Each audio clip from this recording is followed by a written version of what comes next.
Hey friends, welcome back. Thanks everybody who has been following my prattles and my little victories.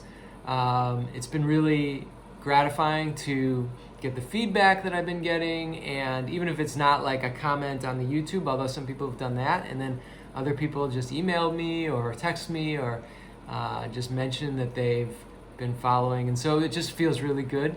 Don't forget to subscribe on my YouTube channel and help me get more subscribers so that I can make millions of dollars doing these YouTube videos. That's the goal, millions of dollars. My words are golden. That's what the online community will come to realize one of these days. I want to talk about the chocolate mousse from last week, just based on some of the feedback that I got. First of all, one person mentioned that they had to use a lot of dates in order to get the sweetness that was necessary. So a couple things about that. Number one, I used these big medjool dates. They're very large, maybe like this big, and they're very juicy, gummy almost, have a very sweet, almost brown sugary, maybe kind of flavor, caramely, maybe that's the right word.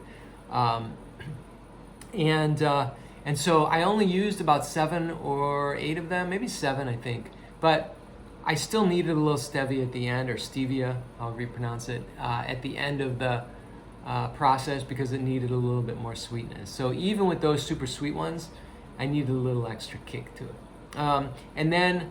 But if you got like the Whole Foods dates they're just called pitted dates, they're much smaller. They're called deglet dates, I believe, D-E-G-L-E-T, and they're a little drier, they're smaller, and they're just not quite as sweet. So you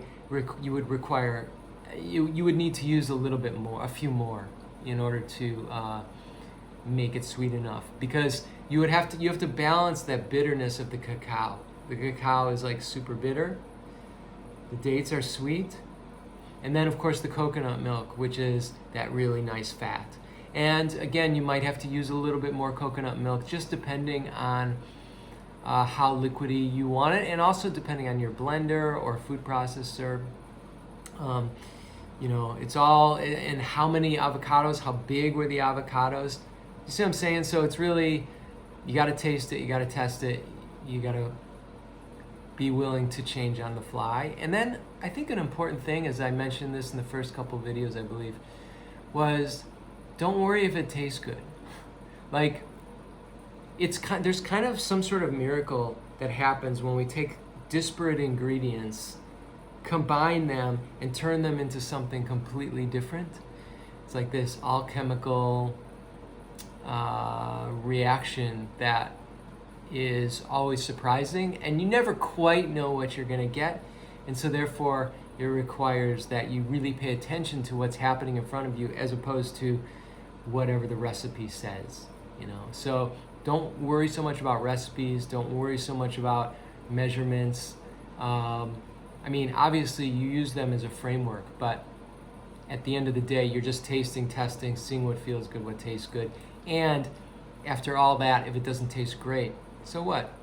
It's still, like in this case, it's still chocolate and kind of sweet and creamy, and can't lose. So that's what I want to say. I'm just gonna do a prattle today. I'm not gonna do a little victory. I'm not gonna do any food thing this week. I'll do it next week. As next week we're gonna talk about alternative sugars, you could say. So whether it be honey or agave, whether it be stevia or stevia or monk fruit, various other sweeteners. We'll talk about the pros, cons, or I should admit less about pros and cons and more about like just how they differently affect the body, how they differently taste, and the situations you might want to use the different ones in. So that's next week. In the meantime, have a great week. I hope you're well, and I'll talk to you soon.